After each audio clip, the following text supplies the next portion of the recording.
Hi, and welcome to our live crafting session with Handmade Beauty Box. I hope you've gotten your month's box. This month is a particularly wonderful project. I'm going to show you how to make bronzer, which is technically the kit that you got, and I'm also going to show you some bonus recipes today, like how to make your own blush. We're going to talk about contouring, and we're going to talk about some of the individual ingredients that came with your kit. So this month in your kit, you got titanium dioxide. This is a fine white powder that is usually used to dilute your colorants, and it helps to give great coverage. Tapioca starch. This is an extremely fine powder that gives really nice slide and glide in your products, and bonus, it also has oil absorbing properties. Both of these products are all natural. Cappuccino mica. Cappuccino mica is an all-natural product. It's mica covered with brown iron oxide. This helps to give, obviously, a really nice dark brown hue to your bronzers, your blushers, or even eyeshadows.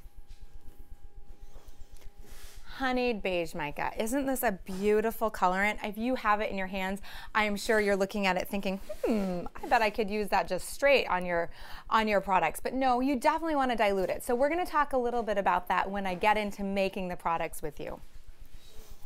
Burgundy oxide. This is a beautiful natural colorant that gives wonderful red-brown hues. It's an actual blue-based red as opposed to more of an orange-based red, so it looks great on all skin tones. And finally, brown oxide. Brown oxide is an extremely concentrated brown colorant. A little bit goes a long way. Your kit also included mini scoops for making your products, also included some brushes so that you could actually apply your products, some empty jars, and of course, can't forget the very cute labels that always come with your Handmade Beauty Box every single month to make your projects perfect for using yourself or giving away. So now let's go ahead and get started making this month's kit. Because we are making a cosmetic product, I went ahead and just grabbed some gloves, and I'm just going to put them on to make sure that I'm keeping my environment as sterile as possible. If you're doing this at home, you may not have access to gloves. These are just normal gloves I got at like Home Depot, and they're normal latex gloves. And if you want to follow along with me, these are the same instructions that came in your kit that I'm going to be using right now.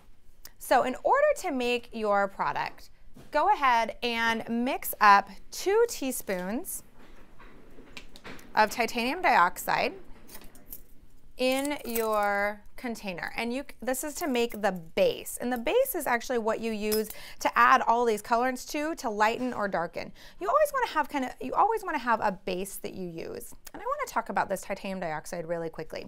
You'll notice there's a little bit of clumps in here. Anytime you have clumps, you have the possibility that your powder may end up streaking color on your face. So some people, when they start making their own bronzers or eyeshadows or blushes in larger quantities, like to micronize or grind up their powders with a coffee grinder or a spice grinder.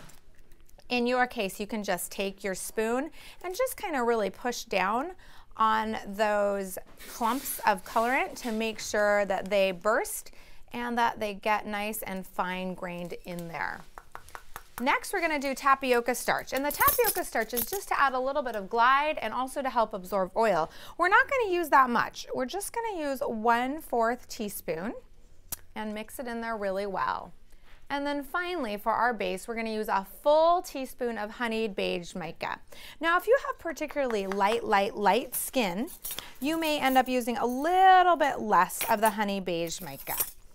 But I'm going to do a full teaspoon for our base. I'm just going to flatten that teaspoon out to make sure I don't get a heaping teaspoon instead of get a true teaspoon. Just mix this up and nicely make sure that you're getting rid of any clumps. Just keep mixing. And you can shake your mixing jar, and then you can also mix with a spoon. Break up all those clumps. I still see some white in there. So just keep mixing breaking up all this clumps. And this product right here that we have is a totally all natural colorant. That's right, all of these colorants could either have been mined from the earth, or they were mined from the earth and then purified in labs to ensure that they meet the strictest safety and purity standards. The FDA, the Food, Drug, and Cosmetics Association, is actually, or administration, is actually the governing body for cosmetics, and they have very strict regulations when it comes to colorants and things that get put onto your skin. So it looks like I've got all the clumps broken up, and now I'm going to pull off my glove and just kind of show you what color we have here for our base.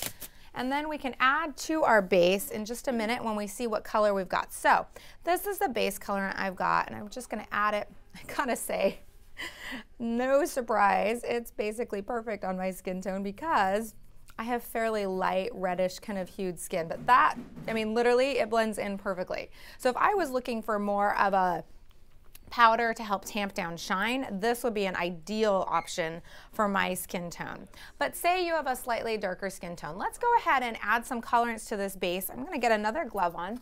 Let's add some colorants to this base so that you can see exactly how you would darken this up for any types of skin tones that we're doing. Okay, so we're gonna be adding cappuccino mica and brown oxide. And here we go. Cappuccino mica is 1/2 teaspoon. And you can tell it's the cappuccino mica versus the brown iron oxide because the brown iron oxide has a matte finish, whereas the cappuccino has a very kind of shimmery, shiny finish. And that's because the cappuccino has mica in it. Let's talk about mica as I add that brown iron oxide and we mix it in. And you probably won't be able to see it on camera, but the two, this is the brown iron oxide and this is the cappuccino. And the cappuccino is brown iron oxide that is literally placed onto flat mica platelets. Mica is an all-natural product that can be mined from the earth or it can be manufactured. And when mica is brought from the earth, it's similar to a diamond in that it looks very rough and dull. However, once you actually start to cut the mica, similar to a diamond, it starts to have some great shimmer and shine as it reflects and refracts the light. So once that's done, the mica is actually a beautiful kind of opalescent, shimmering, gorgeous, either white or clear product.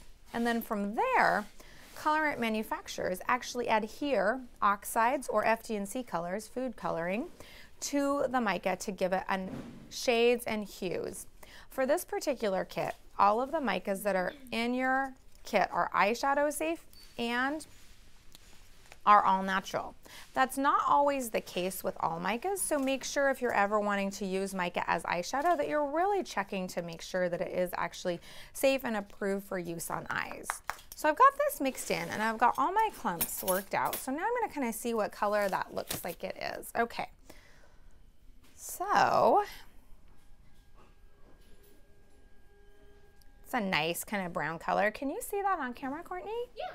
Awesome. So it's a nice brown color. It's gorgeous. It's a wonderful bronzer color for sure. So if you have olive or yellow skin tone, make sure you're adding more of this honeyed beige mica. And if you have warm or rose undertones, blend in some of that burgundy oxide. That will really help with the rosy tones. Always make sure you're testing on your hand or on your collarbones in the sunlight, and then you can kind of adjust the colorant until you get the perfect hue. So let's talk about how to apply this. So Courtney, let's switch cameras and then you guys can kind of see how to apply. So to apply bronzer, you just take your brush, tap off the excess, and then I am not going to do this on camera because it's going to be awkward and awful if I actually do try to apply it, but shake off the excess. That's really important. And then you apply it to your face in kind of a 3 pattern. What you're really looking to do is mimic exactly where the sun naturally hits you when you're out in the sun. So kind of apply it in a 3 pattern. And for the best makeup advice that I've really ever received, it's to blend, blend, blend. So when you first apply it, you may be like, oh, I can actually see that. That doesn't look that great. Blend, blend, blend. And if you want to make like a colored foundation or a liquid bronzer, you could actually add this to a little bit of your favorite face lotion or even body lotion if you wanted to make a body bronzer and mix it in really well. So let's talk about some other options that we have designed for you as bonus recipes for what you can do with the extra products that you're going to be left over with your kit. So you have a lot of colorant that you receive with your kit. I hope you're super delighted with how much colorant you receive. So this is an option for blush and this is an option for eyeshadow. So the blush recipe is just your base, your basic bronzer recipe, and then to that you use your little mini scoops and you add 4 mini scoops of titanium dioxide and 2 mini scoops of the tapioca starch. So we're doing a little bit more oil tamp down, and 2 mini scoops of the honey beige mica and 4 to 5 mini scoops of the burgundy oxide. And that's the entire recipe. You don't need to add that to your base. So that's your entire recipe. For your eyeshadow, which is this guy, but let me show you what this color looks like before I even move on to the eyeshadow. So this is kind of the blush recipe. And you'll notice it's a little bit darker than our bronzer and also a little bit more red in color.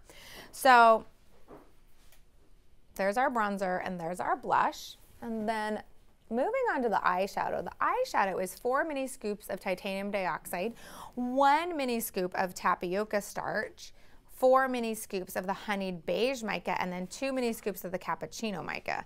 So that's what this guy looks like. And isn't that pretty? You could even use this wet, and that would look great as even a liner on your eyes as well. So really right now, there's a super popular trend about highlighting and contouring. But before I get into that, let's talk about some of those recipes that you could use for highlights and contours using this kit. So to highlight and contour, that's basically a very popular trend right now where you use light and dark colors to really bring out different areas of your face. My favorite tutorial on contouring is from the Cupcakes and Cashmere blog.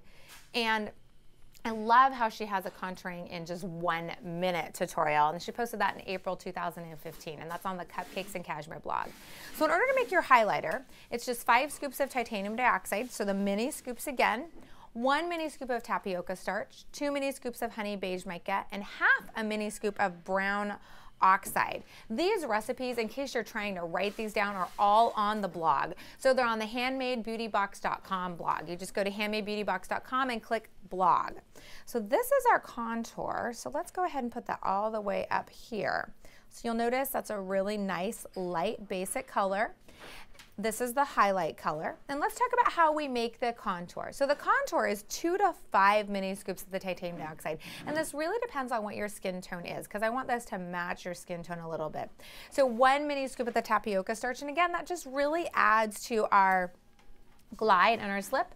And then 2 mini scoops of the brown oxide. So this is our contour right here. So imagine, and then you remember, so these are 2 very different colors, but when you blend, blend, blend, they really do start looking a lot more seamless together. And they're really gonna help you. Actually, Courtney, if you would switch cameras, that would be great. So contouring is really gonna help you bring out really beautiful features. It's like, say, your nose, your high cheekbones, and contouring is a really interesting makeup technique. Basically, the way you contour is you put kind of darker, again, the contouring color, this guy, around from here all the way up here around your hairline. Then you put it right in here. So you suck in your cheeks and you find your cheek brush, and then you put it right in here. And then you highlight in these areas right in here and underneath. And I think I got makeup on myself. Well, you guys, we're making makeup and it does work really, really well, which is great. So then you just blend, blend, blend. And that's as easy as it is to contour. So those are some really great, fun ideas for how you can use this kit to get a lot more products than just bronzer out of it. Okay, Courtney, while I was talking, did we get any questions? And someone point out where my makeup is, right here? Other cheek. Excellent, excellent. I'm just gonna kind of try and get that makeup off. So can we talk about the A streak, excellent. Can Can we talk about the differences between micas and oxides? Can we talk about the differences between micas and oxides? Absolutely. So oxides and pigments are what you typically see in those really high-end, very expensive, all natural mineral makeups. Back in the day, oxides and pigments used to be mined from the earth. That's actually what paint colors like, say, Renoir and Rembrandt used to actually make real paint back in the day. The FDA stepped in and said, you know what, guys, anything that comes from the earth has some seriously heavy metals in it. And so they required that any mining that happens of rocks, like say to make your brown iron oxide, needed to be purified to such a strong standard that it was actually easier to manufacture pigments and oxides in a lab with nature identical chemical components. So oxides and pigments are considered a natural or nature identical product. Micas, on the other hand, are fully mined from the earth, or they can be manufactured in a lab. And like I was saying earlier, with diamonds, micas come out of the ground and they are more of a dull colorant. They need a little bit of shimmer. They need cuts and facets on them to make their shimmer and to make their shine. However, mica, when it comes out of the earth, is more of a dull gray or just a clear kind of opalescent color. And so in order to get color, micas are coated with colorants. They can be either coated with FD&C colors, food, drug, and cosmetic colors, which would make them not natural, or they can be coated with pigments and oxides, which again are considered natural. All of the colorants in your kit are totally considered natural. And so the difference between micas and oxides is that one has shimmer and shine because it's a mica, and one is more dull and flat and concentrated because it's a pigment or an oxide. Did any other questions come in during our taping, Courtney? Yes. Ooh. So can titanium dioxide act as a sun protectant? Oh my goodness, this is such a good question. Can titanium dioxide act as a sun protection? So thanks for asking that. That's a really common question I see out there just kind of on the internet, because I do see some make it yourself sunscreens. Sunscreen is a FDA, Food, Drug, and Cosmetic Administration protected class of over-the-counter drug. You cannot make sunscreen at home and make SPF claims. Does titanium dioxide have actual sun protection factor? Absolutely, it does. And the reality is at home without a lab and without chemists and technicians, we don't know what that amount is or how much we'd have to use. And the FDA takes their responsibility for drug claims very seriously. So while this does have SPF factor, we don't know how much it is, and if you're selling it, you actually can't make any claims to what it is. But yes, it does have some sun protection factor in it. We just don't know how much. So make sure you're still wearing your SPF 15 sunscreen or lotion before putting on your bronzer. Okay, we have one more question. One more question. Great, guys. Thanks so much for watching and being such an engaged audience. I love that. Do you have a natural self-tanner recipe? Do I have a natural self-tanner recipe?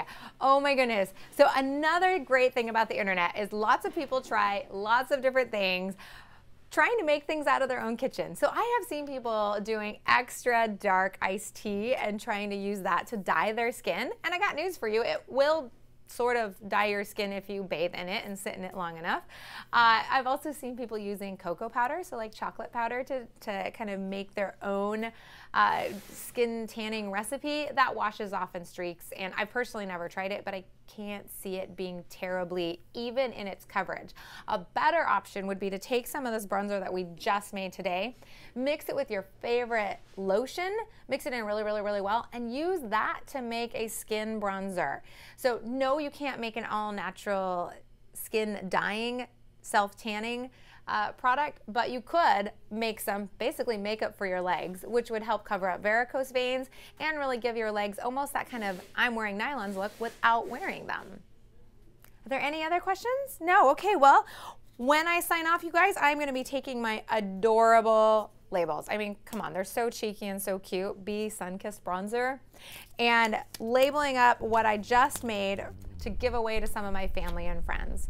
So you guys, I hope you enjoyed this live stream. I'd love to see your comments. I'd love to see your creations on our Facebook page, Handmade Beauty Box, or on Twitter. We're at Handmade Beauty B on Twitter. And don't forget to follow us on Instagram. Make sure you're tagging your products HBB Show and Tell so we can highlight you on our social media channels. We love to see what you create. Until next time, guys, happy crafting.